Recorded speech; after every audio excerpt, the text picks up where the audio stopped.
So welcome to lesson 3, week 3 of the history of the kingdom, where we're looking at the Gospel of Luke and the book of Acts in order to study the coming of the kingdom that had been predicted in the Old Testament, as we saw from the vision that the Lord had given King Nebuchadnezzar of Babylon in Daniel chapter 2 and chapter 7, the vision of Daniel. And now we can see the kingdom is here. So the kingdom's coming near. Now, the question that you need to deal with and to do after the class is this: how does Jesus bring the kingdom of God near us, near to us? So how does Jesus bring the kingdom of God near to us? Now, to make a start, the kingdom of God is brought near to us by Jesus, not as the kingdom that brings judgment, as John the Baptist had expected. Well, it will come as a judgment in the future, but for now, that is when Jesus came, historically, Jesus brought the kingdom near as the kingdom coming to save people. It's the kingdom of David, right? So Luke chapter 1, verses 32-33, what Gabriel told Mary, that Jesus will be great and will be called the Son of the Most High, and the Lord God will give him the throne of his father David, and he will reign over the house of Jacob forever, and his kingdom will have no end. So this will take us back to the promise to David in 2 Samuel 7. You remember that? That's one of the two important passages to remember from the Old Testament. Genesis 12, verses 1-3, the promise to Abraham. God promises Abraham a land, great nation, which we said in the past units. The great nation is the kingdom of God and blessing. And then 2 Samuel 7. So Genesis 12, 2 Samuel 7, especially verses 12-14. That's the promise to David that his kingdom and his house will stand forever, and his throne will last forever. So here is the kingdom of David being brought through Jesus, and now we know it's the kingdom of God, because you see, Jesus is the Son of the Most High God. This means the kingdom of David is the kingdom of God, but it comes as a kingdom to save people. So in Luke chapter 2, verse 11, the angel told the shepherds that today in the city of David, a Savior was born for you, who is the Messiah, the Lord. And then he gave the shepherds the sign of it. So it's a saving kingdom, not like the one that John the Baptist had expected, a wrathful, destructive kingdom. Indeed, the kingdom will come as we stand now, will come in the future. The future of the kingdom, as we shall see next week, is the coming judgment. But for now, as Jesus brings the kingdom of God near as the kingdom of David, a saving kingdom. Now, Jesus is born under the old covenant, under the law of Moses. He's circumcised on the 8th day. He is dedicated to the Lord, just as every other Jewish boy. Remember, after the Exodus, because the Lord destroyed all the firstborn of Pharaoh and the Egyptians, then he said, every firstborn child of Israel will be dedicated to him. It belongs to him. So, and Jesus is identified as the Lord's Messiah by those who saw him as a little baby. So it's very important, just still as a little baby.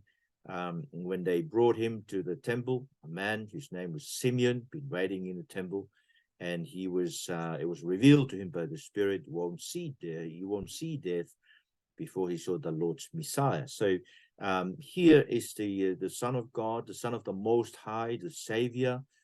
He is the Lord's Messiah. But he's also the light for revelation to the Gentile. That's the other revelation of Jesus, to still in the temple by that woman, what's his name? No, that's Simeon. but also the redemption of Jerusalem. I think Anna, the wife of Phanuel, who was also staying in the temple, living in the temple, waiting for the coming of the Messiah, the salvation of Israel, the redemption of Jerusalem. So here is Jesus coming in as a little boy, as the redemption savior of the world, but the redemption of Jerusalem. He's raised in Nazareth, where he grew up and became strong, according to Luke chapter 2, verse 40, Luke 2:40. The boy grew up and became strong, filled with wisdom, and God's grace was upon him. Now, when he was 12, they took him to the Passover. Every Jewish boy, they're still practicing it today. It's called the Mishpat. That's when the boy is transformed from boyhood into manhood. And then he's expected to start keeping the law, start observing the law, the Sabbath, and all the other things. So when they took him to Jerusalem for the Passover the first time, when he was 12 years old, he stayed in Jerusalem without the knowledge of his parents. And he went to his father's house. When they returned to seek for him, well, he told him, Luke chapter 2, verse 49, Luke 2:49, he told them that they should expect him to be in his father's house. So I think we'll probably shock their system when he told them that the temple is his father's house. So it was necessary for me to be in my father's house. Now, to speak of the temple as his father's house, he must have been thinking of Malachi chapter 3, verses 1 to 4. Remember, in Malachi, where we are told that what will happen to him is that when he comes, he will come to his temple, right? He will come straight and go to his temple. And he will bring purification for his temple. So Malachi 3 verse 1 says, "See, my messenger will come and clear the way before me, and the Lord you seek will suddenly come to his temple." See, to his temple. So it means that temple, it belongs to him. And so when Jesus said to his parents, I must be in my father's house, well, he's probably thinking of Malachi 3, that the temple belongs to him, and that's why he must be there. Now, we don't really know how Jesus himself worked out that the time has come for him to start his ministry, his earthly ministry. But in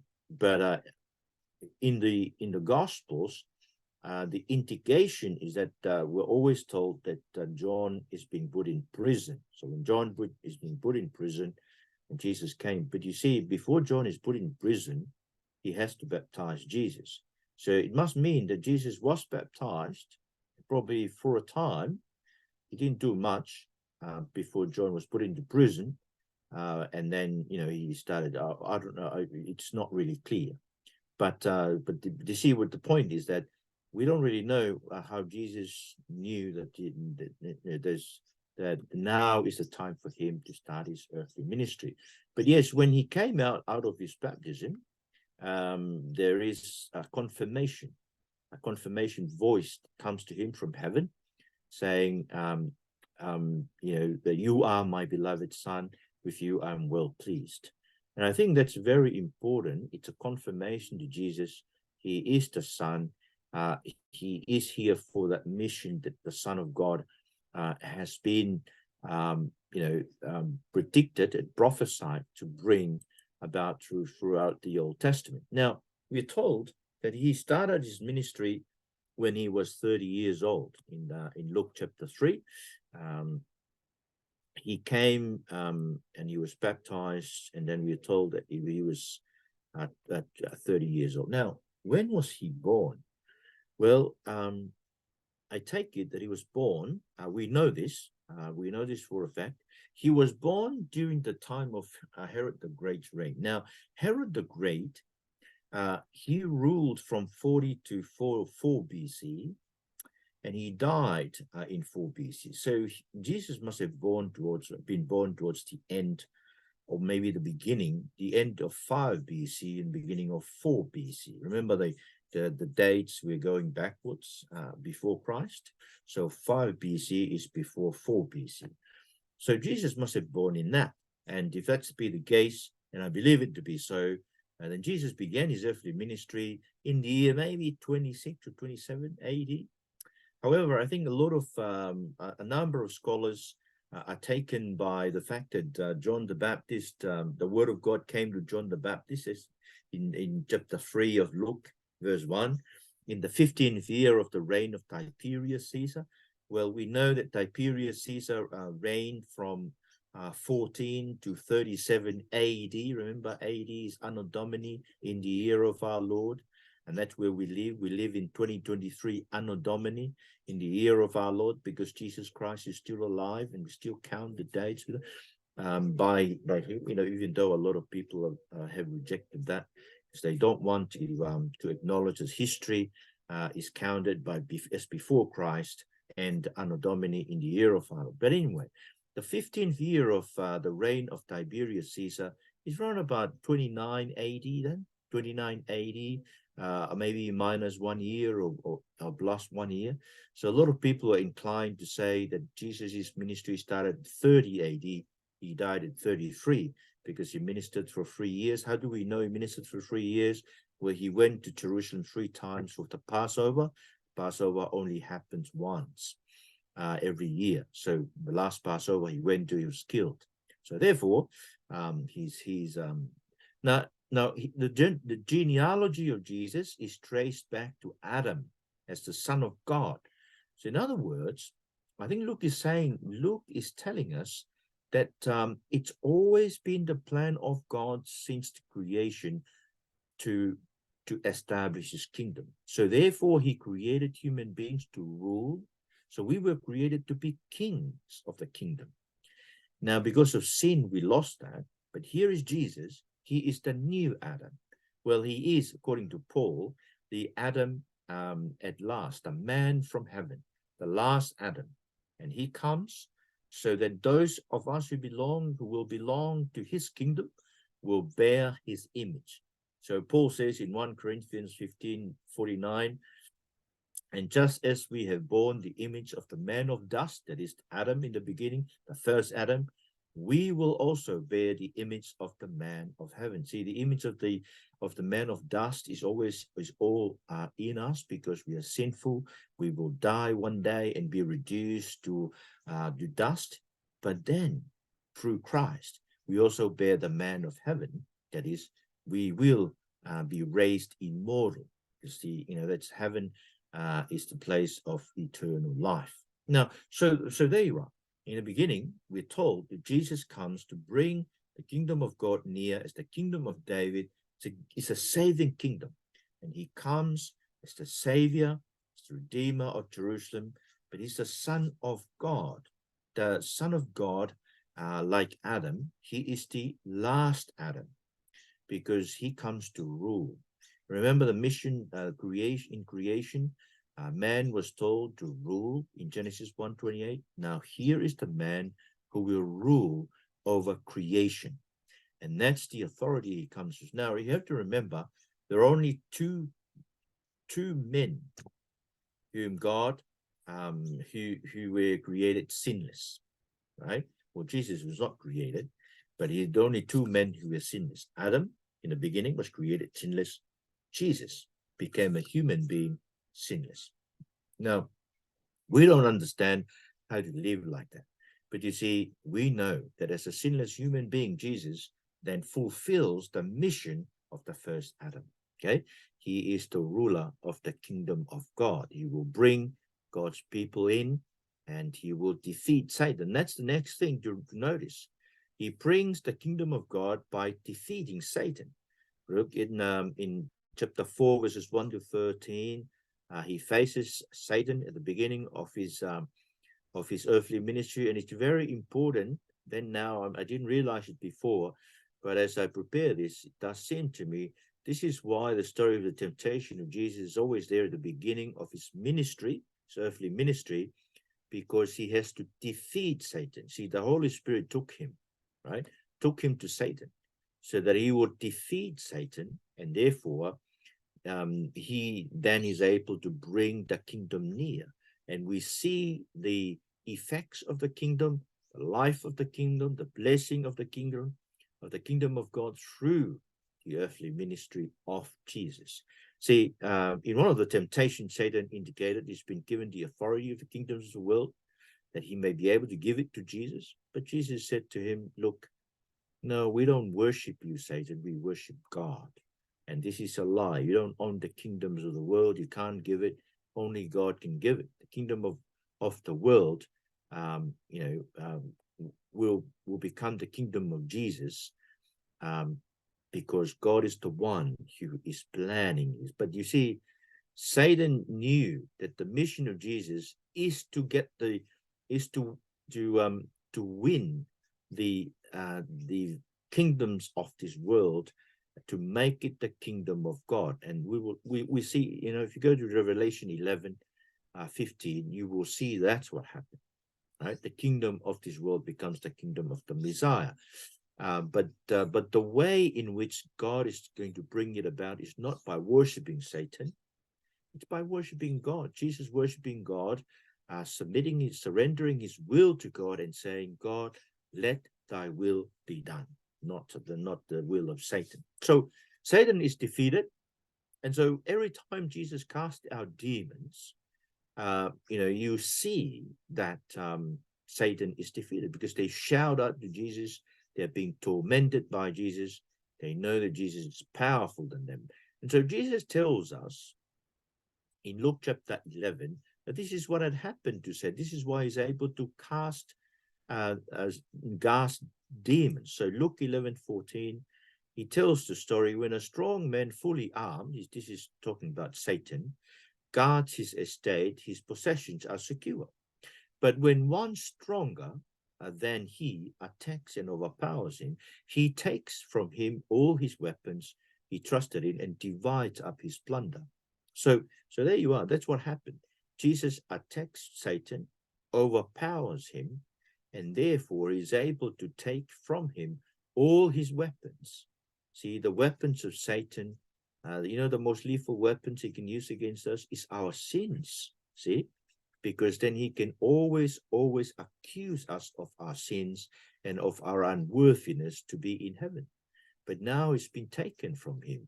And so Jesus then says in verse 20 of chapter 11, if I drive out demons by the finger of God, then the kingdom of God has come upon you.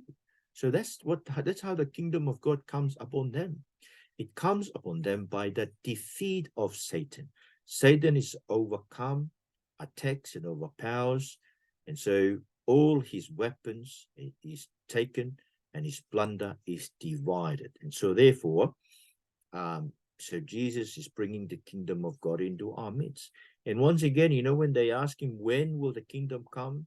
Jesus said to them, look, the kingdom is already here in your midst. Luke 17:21. See, kingdom is here in your midst. You don't have to go see here or see there. He says to them, well, the kingdom of God is in your midst, meaning that he brings the kingdom. So there you are. Every time he comes face to face with a demonic spirit, they acknowledge, they cry out, have you come to destroy us? Luke chapter 4, verse 34.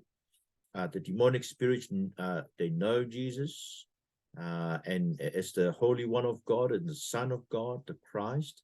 You see, the demons, and this is very true today of these people with doctorates in theology, they have a good knowledge of Jesus, but they don't surrender to Jesus. Okay, so that's the faith of the demon. The faith of the demon, he has all the right theology, but he doesn't surrender to Jesus.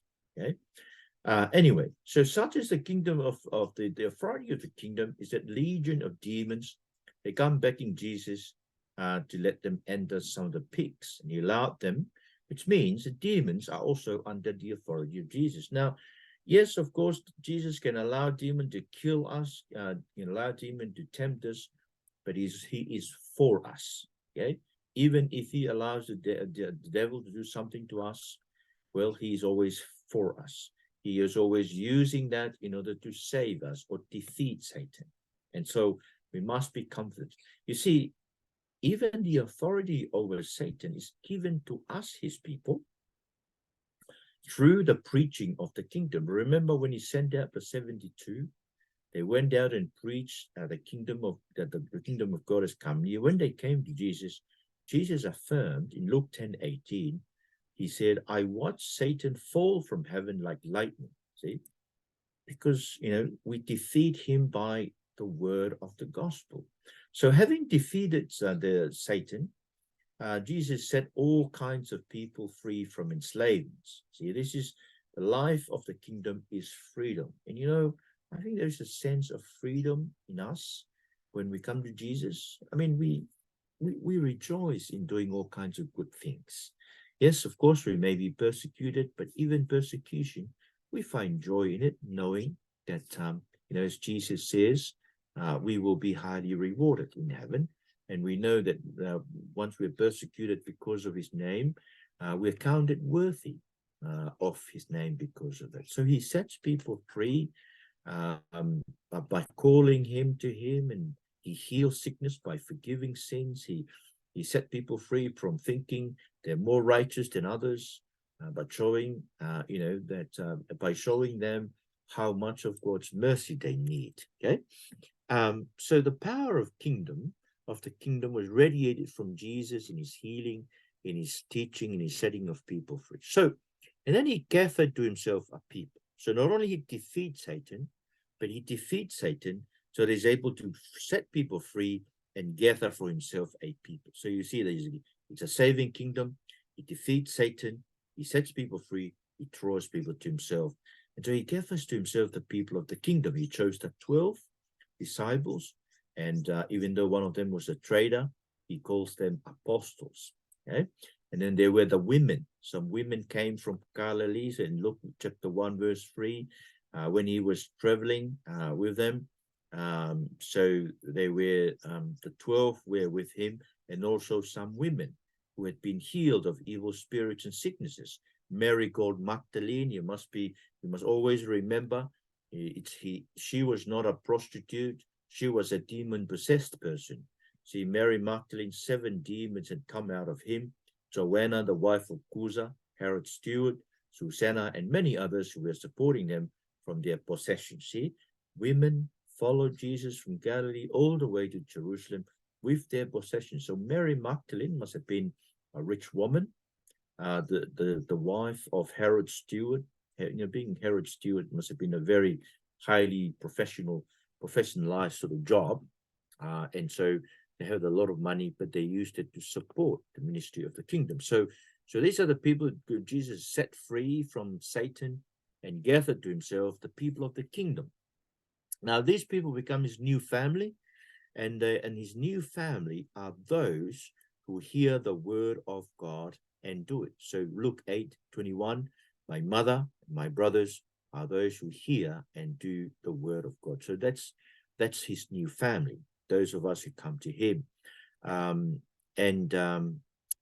we are the blessed. See, blessed with true blessing, according to Jesus, Luke 11:28. Blessed are those who hear the word of God and keep it. So the people of the kingdom are blessed people because they hear the word and they do it, and they're given the kingdom. See, Luke 12, verse 32, don't be afraid, little flock, because your Father delights to give you the kingdom. So we've been given the kingdom, okay? And the kingdom is small, even though we are always a minority. We're like a mustard seed that grows to be a huge tree. And even so, as church is small now, but keep on praying. I trust that the Lord will grow it in the future, and like a big tree, many birds will come nested in on its branches. So we must receive the kingdom like a little child in order to enter. A little child is very dependent. He comes with nothing. That's how we receive the kingdom. We come to Jesus with nothing. We come to Jesus, looking to Jesus, knowing, see, the little child's always looking to the parents, knowing that the parents can supply all kinds of their needs. And so we must be like that. We must be dependent of the kingdom. So not only gathered these people to him, but they joined him in his mission. He sent out the 12.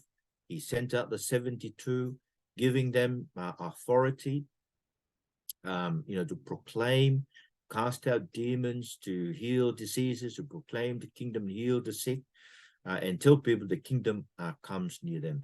And in the rejection of their mission confirmed that those people, those households, those towns will be destroyed at the judgment. So there's a judgment, according to Luke 14. It will be more tolerable. Luke 10, verse 14. It will be more tolerable for Tyre and Sidon at the judgment than for you. That is, for those towns that have seen and heard the gospel but remain unrepentant. Even Jerusalem, for not willing to be gathered to him.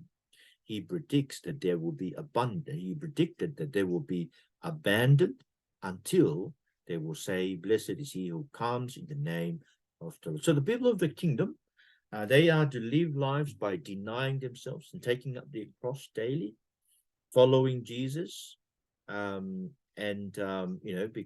you see, this is how they would expect to be recognized when Jesus comes in his glory. Whoever doesn't bear his own cross cannot be the disciple of Jesus, a person of the kingdom. So a humble surrender to listen to his word is one thing that is necessary for his followers. Humble surrender to listen to his word. Friends, I want to challenge you to listen and listen and listen to the word of God and study it, memorize it, meditate on it. See? And then he encourages people to be persistent in prayer. In fact, he expects that when he returns, he will find them still continue in prayer. Now, his people, we are to expect persecution, but we're not to be afraid of those who are persecuting us. We are to be afraid of God, who is able to throw people to hell after death. So we're not to be but he said, if you're persecuted, you know that the Heavenly Father cares for you. So don't worry about your life, what to eat, about the body, what to wear, but to seek his kingdom. And these things, the life, the food, the clothes to wear will be provided, because you see, the Father is happy for us to give us the kingdom of God. Now, as the people of the kingdom, we see that Jesus himself entered Jerusalem, coming to Jerusalem as the king. But when they thought that he might bring the kingdom into Jerusalem, he told them a parable of the miners to show them he was going to go away to a far country to receive for himself authority to be king and then to return. That's Luke 18:12. Okay, so in other words, the kingdom is not to come straight away. He's going to die, rise again, go away, come back, and be and establish the kingdom. So, but then for us, right, for us, his people, we are to be a people waiting for the master to return, as people waiting for their master to return from the wedding banquet. Okay, and he says that when he returns, people will not be prepared. It will be like the day of the Son of Man. The day of the Son of Man, that is when he returns, will be like the days of Noah and the days of Lot in Sodom. People will be caught unprepared because they will be seeking to make their lives secure in this world. Listen to this, Luke 17:18. See, whoever tries to make his life secure will lose it. Whoever loses his life will preserve it. See, this is in the context of us waiting for him to come back. If you try to secure your life, you will lose it. So don't secure your life, lose it for Jesus, and live for Jesus. Seek his kingdom first. And when he returns, see, we are to be people who are living, waiting for him, so that when he returns, then he will gather us to him as his people. But you see, those who did not want him to rule over them, when he returns, he will slaughter them in his presence. This is Luke 18:27, right? Yes, so I think that's a different verse. Now, there was a rich young man who came to him and asked him about inheriting eternal. So how can we get to heaven? How can we enter the kingdom? Well, Jesus said to him, go and sell all your possession, give to the poor, and you will have treasure in heaven. Come follow me. So in other words, it's about following Jesus, right? It's about following Jesus now. So it's only by a miracle of God's grace that we make it to heaven. Now, in the parable of the vineyard, the vineyard owner who leases the vineyard to some guys, and when he sent his servants to collect the harvest, they start killing them and even sending the son. Yeah. So in that parable, he talks about himself as the stone that has been rejected, but will become the chief cornerstone of the kingdom of God. Okay. So Luke 19:27. That's the other one. That's Luke 19:27. That's the one about those who refuse to make Jesus their ruler was brought to him to be slaughtered in his presence. But he talks about him being the stone being rejected. And I think here's the connection with King Nebuchadnezzar's vision. Do you remember in lecture 1, the stone break off from the mountain without a hand touching it? It crushed the iron, the bronze, the fire, clay, the silver, and the gold, symbolizing the superpowers of this world. He is the stone. He is the kingdom.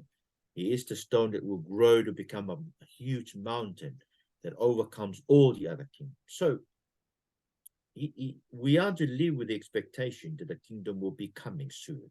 Okay, Jesus returns soon. But if we die, he shows us that the people of the kingdom go to Abraham's side when they die, and those who don't belong to the kingdom, they go to the place of agony and torment in Hades. There is a great chasm between them, so no one can cross either way.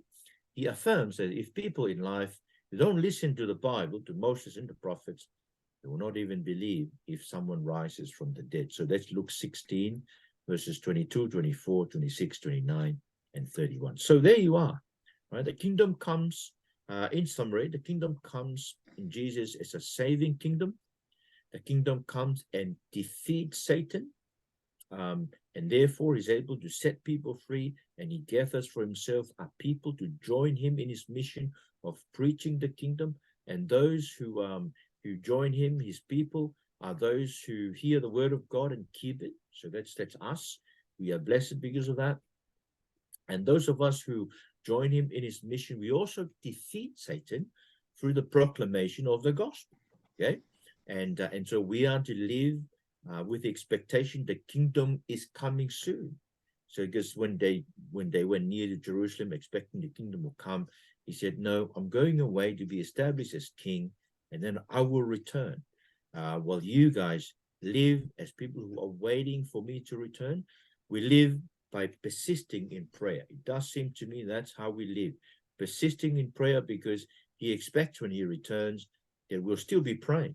So we should be people who pray, and we should pray that people will raise up people to replace us, praying for our churches. Okay, and if we die before he comes back, well, we're taken to the side of Abraham, to the place where all the believers, those who've been righteous by faith in Christ, will be there. Those who die without believing in Christ will be taken to the place of torment.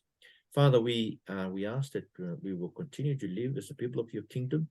Thank you for bringing the kingdom as such through Jesus Christ, and bringing him by defeating Satan, setting us free from Satan so that we can be gathered as your people.